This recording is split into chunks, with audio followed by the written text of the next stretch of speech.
Assalamu alaikum dear students. Welcome to Kartaba Education. This is Imran Khan पानीज़ई.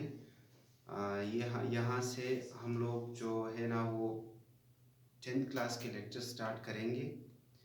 10th class chapter number 8 तक हम लोग 9th section से पढ़ेंगे. उसकी अलग से हमने एक क्लास स्टार्ट की हुई है. रेगुलर बेसिस पे हम उसमें लेक्चर्स प्रोवाइड करते हैं. उसके अलावा जो 10th स्टैंडर्ड है तमाम पाकिस्तान के मेजर बोर्ड्स के सिलेबस के मुताबिक, बलूचिस्तान बोर्ड के सिलेबस के मुताबिक 10th क्लास के केमिस्ट्री का जो चैप्टर है वो 9 चैप्टर से स्टार्ट है. पहले 8 हम दूसरे 9th क्लास में पढ़ेंगे. यहाँ पे इस चैप्टर का नाम है केमिकल इक्विलिब्रियम. अच्छा, सबसे पहले हम इसके मज़ीद किसी अंदर उसके चैप्टर के अंदर हम क्या पढ़ेंगे उसके पीछे आज हम नहीं जा रहे हैं. आज के इस बेसिक लेक्चर में हम लोग सिर्फ यही वर्ड जो हमने केमिकल इक्विलिब्रियम इटसेल्फ लिखा है हम इनको समझने की कोशिश करेंगे कि केमिकल इक्विलिब्रियम असल में या इस चैप्टर से हमारा मुराद क्या है. तो अगर हम इसमें देखते हैं तो हमें इसमें एक इम्पोर्टेंट वर्ड नज़र आ रहा है जिसका मतलब जो है इक्विलिब्रियम. ठीक है, हम पहले इक्विलिब्रियम को समझेंगे और फिर इन दोनों को कंबाइन करके समझेंगे ताकि हमें आगे इस चैप्टर को समझने में कोई दिक्कत या कोई मुश्किल ना हो. अच्छा, तो अगर हम सबसे पहले देखते हैं इक्विलिब्रियम को तो इन इक्विलिब्रियम इटसेल्फ हम उसमें 3 बेसिक चीज़ें पढ़ेंगे. एक तो मैं आपको उसकी ओरिजिनेशन का बताऊंगा, दूसरे हम उसकी डेफिनेशन को जनरल डेफिनेशन सीखेंगे. इसके अलावा हम उसके टाइप्स देखेंगे कि इक्विलिब्रियम के कौन कौन से टाइप्स होते हैं. अच्छा, तो यहाँ पर अगर हम बात स्टार्ट कर देते हैं सबसे फर्स्ट ओरिजिन से, तो ओरिजिन इक्विलिब्रियम की जो है वो लैटिन लैंग्वेज से है. लातीनी जुबान से यही लफ्ज़ लिया गया है. 2 वर्डों से असल में ये मिलकर बना है. एक है एक्वे, ये वर्ड, ठीक है, जिसका मतलब है इक्वल, और दूसरा है लिब्रा जिसका मतलब है बैलेंस्ड. ठीक है, अगर आप जनरल सेंस में या इस इक्विलिब्रियम का एक आसान सी मतलब यानी कि वर्ड्स मीनिंग उसको आप ट्रांसलेट करना चाहोगे तो आप इस इक्विलिब्रियम की वर्ड्स मीनिंग कैसे करोगे?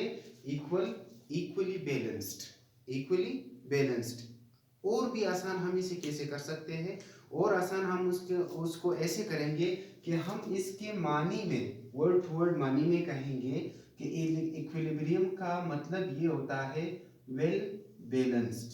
वेल बैलेंस्ड मतलब आपको जहाँ पे भी वर्ड इक्विलिब्रियम नजर आएगा वो लैटिन वर्ड से उसकी ओरिजिनल एक्वाई और ये लिब्रा इक्वल बैलेंस, अगर आप उसके पीछे सेंस देखेंगे कि भाई वर्ड इक्विलिब्रियम से हमारा मुराद क्या है या ये कौन सा सेंस देगा, फिजिक्स में हो, केमिस्ट्री में हो, जहाँ भी हो, तो आप उसको देखेंगे कि इसका हमेशा मतलब होगा वेल बैलेंस्ड. मतलब जो भी जिन भी चीज़ों की आप हमेशा 2 चीज़ों की बात कर रहे होंगे, इसका मतलब ये होगा कि आप जिन भी 2 चीज़ों की अलग अलग बात कर रहे हो वो एक दूसरे के साथ बिल्कुल बराबर है. ठीक है, बहुत अच्छे तरीके से बराबर है. तो ये उसकी होगी origination and word by word meaning. उसके बाद अगर हम इसकी डेफिनेशन की तरफ आते हैं तो इक्विलिब्रियम की आसान अल्फाज में आप ऐसी डेफिनेशन करोगे कि इट इज़ अ स्टेट. सबसे पहले इक्विलिब्रियम एक हालत है. ठीक है, it is a state of any system. किसी भी सिस्टम की आप इसमें बात कर सकते हो कि जो भी सिस्टम होगा हम उस सिस्टम की सारी के सारी नहीं, उस सिस्टम में एक खास हालत की बात करते हैं. कौन सी हालत की बात करते हैं? when there is no net change. ठीक है, net change in that system मतलब कि किसी भी सिस्टम की हम उस वक्त बात करते हैं जब उसमें कोई नेट चेंज ना हो.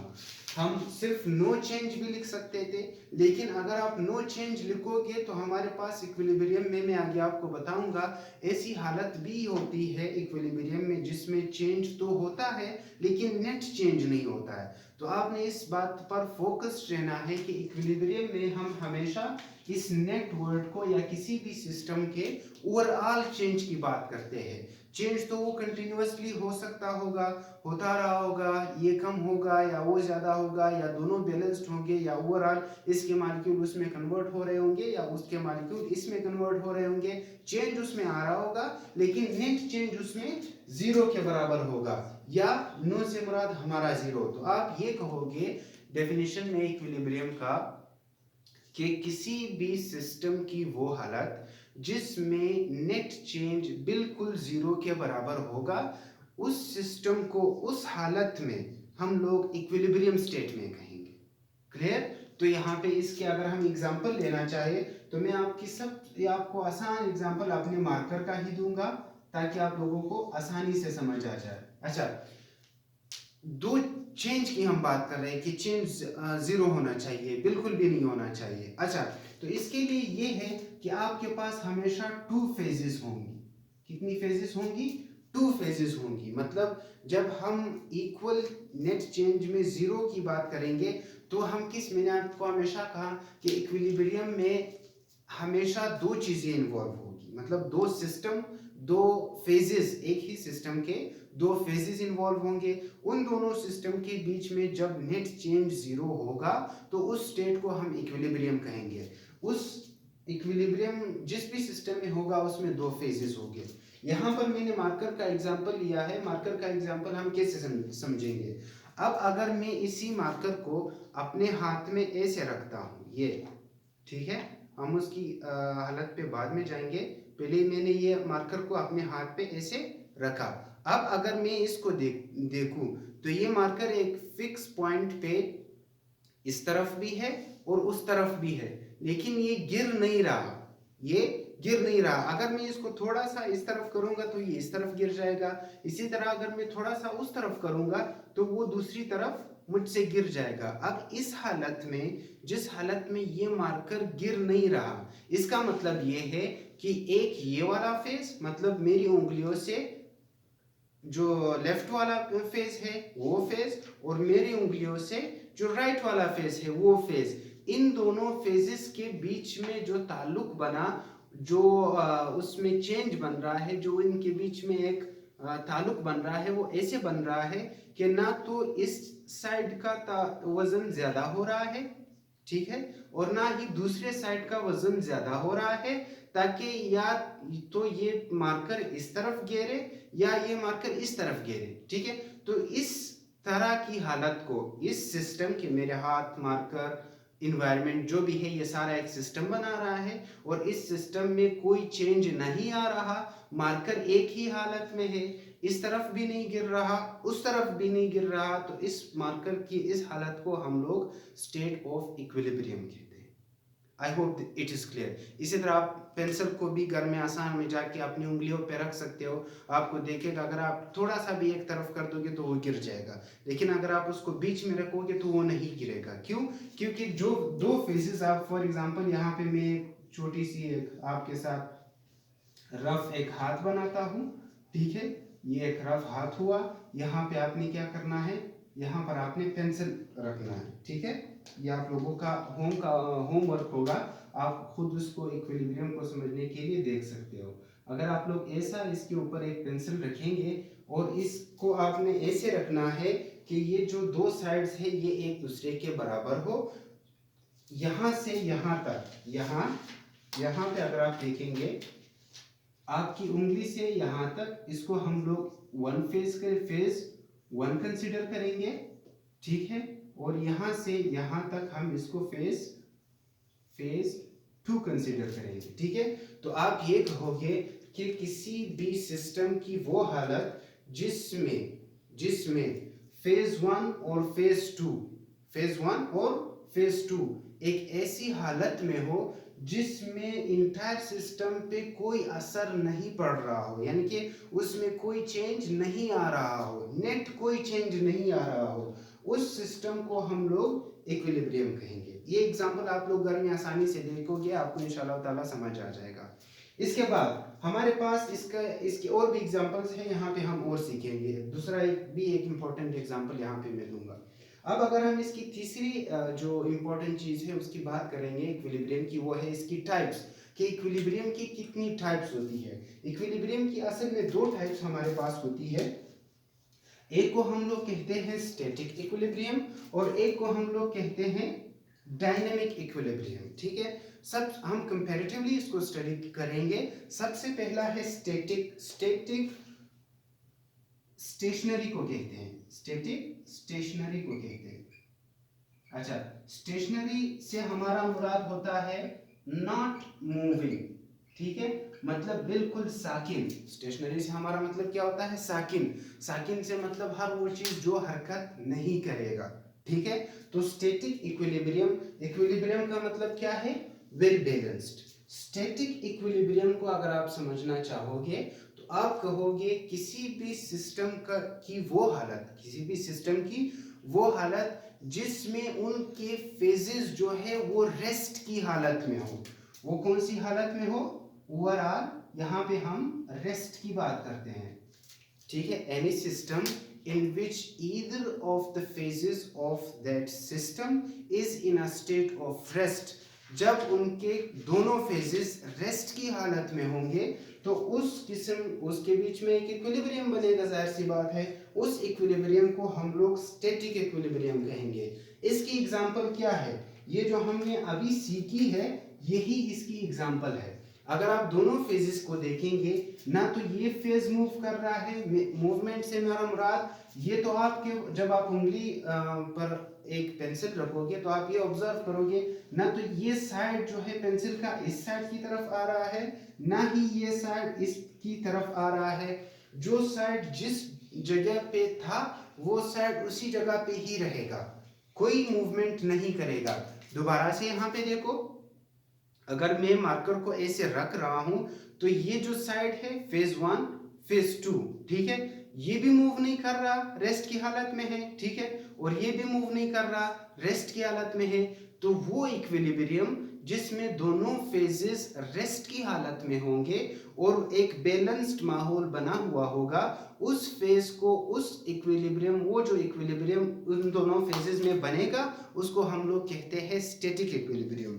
अच्छा, तो अब यहाँ पे हमारे पास दूसरा जो इसका टाइप आता है वो है डायनामिक इक्विलिब्रियम। डायनामिक, हमारे पास डायनामिक से मुराद होता है मूविंग, डायनामिक से मुराद हमारा होता है मूविंग, यानी कि डायनामिक इक्विलिब्रियम से हमारा मुराद वो हालत इक्विलिब्रियम, एक ऐसा वेल बैलेंस्ड हालत किसी भी सिस्टम का जिसमें दोनों फेजेस मूव कर रहे हो।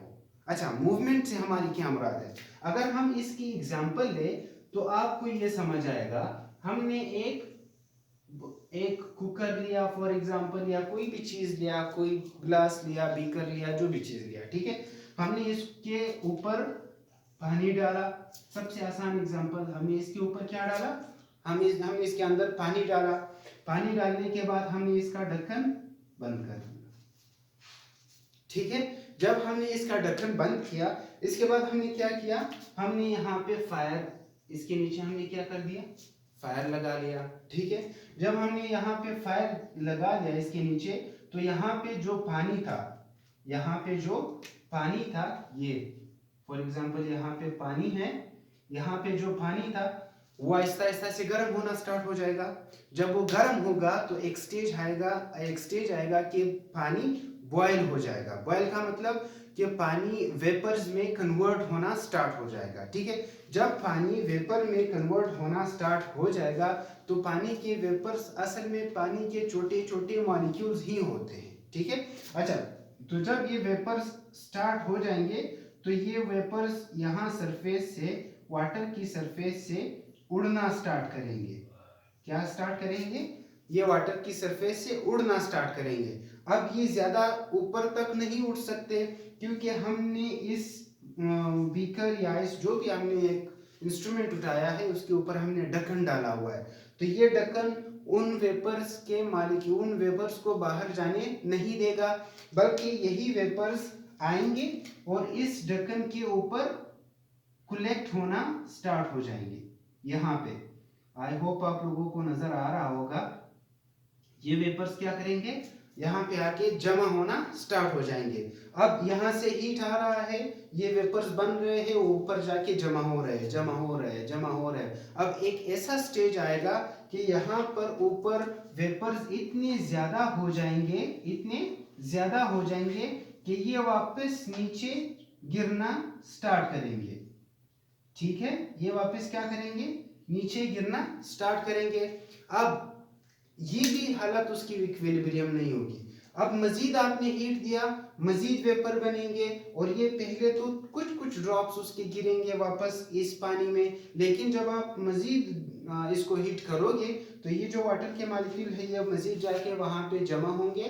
फिर एक ऐसी हालत आएगी जिसमें जिस रेट से ये वाले जो पानी है जिस रेट से वेपर्स में कन्वर्ट हो रहा है, जिस रेट से वेपर्स में कन्वर्ट हो रहा है उसी रेट से वापस पानी में कन्वर्ट हो रहा है। आसान अल्फाज में एक ऐसी हालत आएगी जिसमें जिस मिकदार पर, जिस स्पीड पर ये नीचे वाला पानी उबल करके भाप की शक्ल में ऊपर जा रहा है, जमा हो रहा है, तो इसी तरह जितने पानी के मॉलिक्यूल्स भाप की शक्ल में यहाँ पे जमा हो रहे हैं वो सारे उसी एक ऐसी स्पीड से वापस गिरेंगे जितनी स्पीड से ये कन्वर्ट हो रहे हैं इनटू वेपर्स। ठीक है, मतलब कि हमारे पास एक ऐसा, हम अगर आप इसको देखेंगे तो हमारे पास एक फेज तो ये हुआ, एक ये नीचे वाला फेज हुआ, ये फेज 1, और एक ये वाला फेज हुआ फेज 2। आसान सा, ठीक है।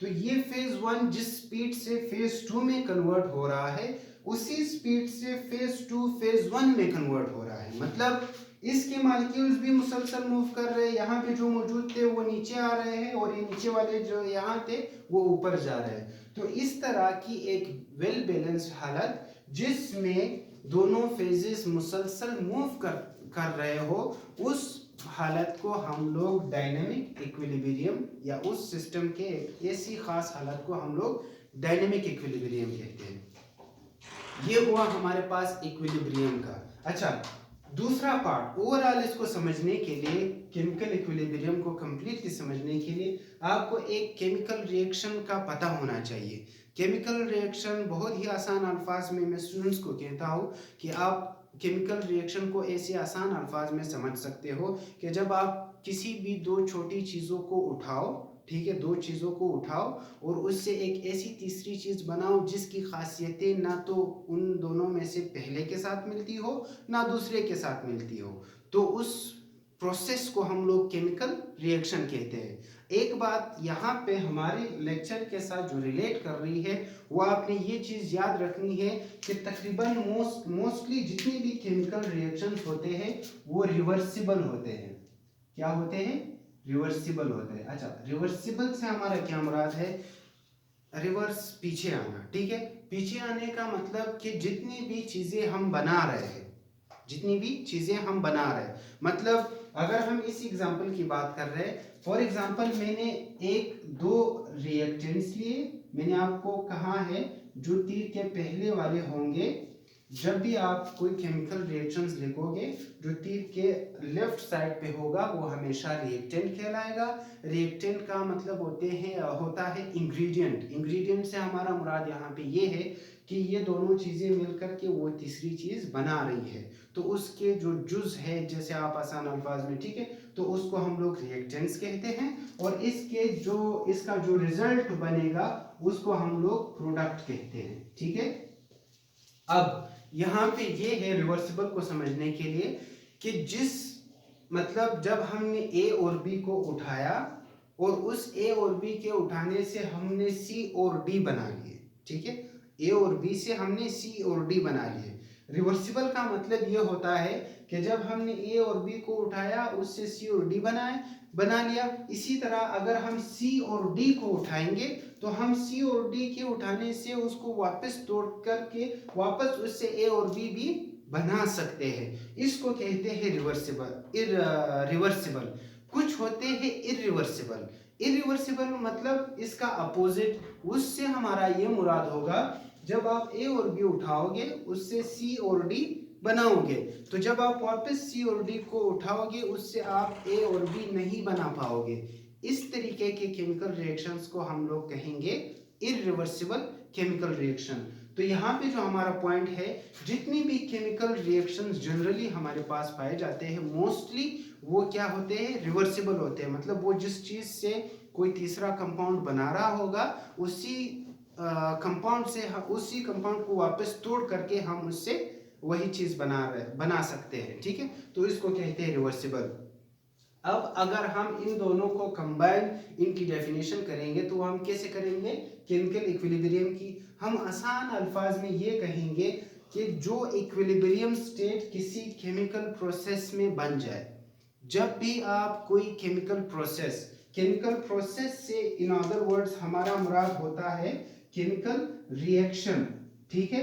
जब भी आप कोई भी केमिकल रिएक्शन करेंगे, उस केमिकल रिएक्शन के अंदर जब कोई भी इक्विलिब्रियम बन जाएगा, अगर कोई ऐसी हालत आई कि उसमें इक्विलिब्रियम बना, वेल बैलेंस्ड हालत बनी, मतलब जिस मिकदार से रिएक्टेंट्स प्रोडक्ट को बना रहे हैं और जिस मिकदार से प्रोडक्ट वापस रिएक्टेंट को बना रहा है, अगर ऐसी कोई हालत उस सिस्टम में बनती है तो उस हालत, उस जो केमिकल रिएक्शन है, केमिकल रिएक्शन को हम उस हालत में केमिकल रिएक्शन नहीं कहेंगे, उसको हम लोग केमिकल इक्विलिब्रियम कहेंगे, ठीक है। मतलब वो हो तो रहा है, कन्वर्जन प्रोसेस तो हो रहा है, लेकिन वो ऐसी हालत में हो रहा है जिसमें इंटर कन्वर्जन एक दूसरे के बराबर है और नेट चेंज जो है वो जीरो है। ये उसका पहला डेफिनेशन हो गया।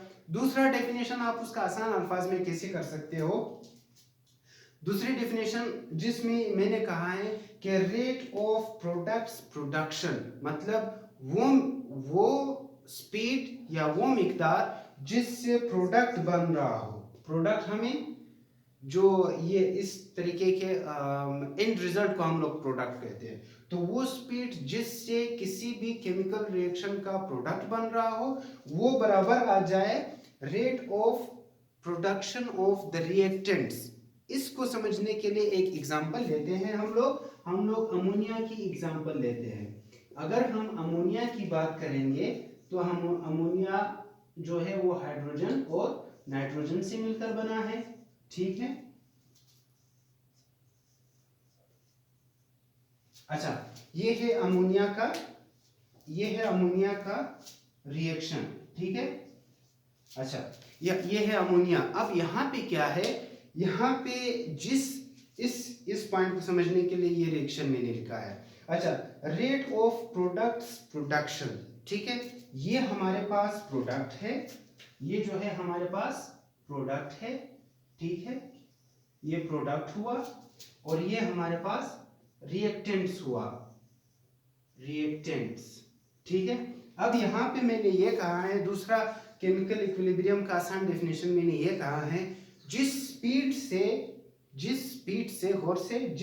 से हाइड्रोजन और नाइट्रोजन मिल करके प्रोडक्ट बनाते हैं, जिस स्पीड से हाइड्रोजन और नाइट्रोजन मिल करके प्रोडक्ट बनाते हैं, मतलब रेट ऑफ प्रोडक्ट्स प्रोडक्शन, वो स्पीड बराबर होना चाहिए जिस स्पीड से ये प्रोडक्ट वापस टूट करके हाइड्रोजन और नाइट्रोजन बनाएगा। इस हालत को हम लोग कहेंगे केमिकल इक्विलिब्रियम, ठीक है। आई होप इसमें कोई कंफ्यूजन नहीं है। आपको इसमें कोई भी कंफ्यूजन होगा तो आप बिला झिझक कमेंट सेक्शन में पूछ सकते हैं, हम जितना पॉसिबल होगा हम आपको रिस्पॉन्स करेंगे। Thank you very much for having us, have a good time, Allah Hafiz.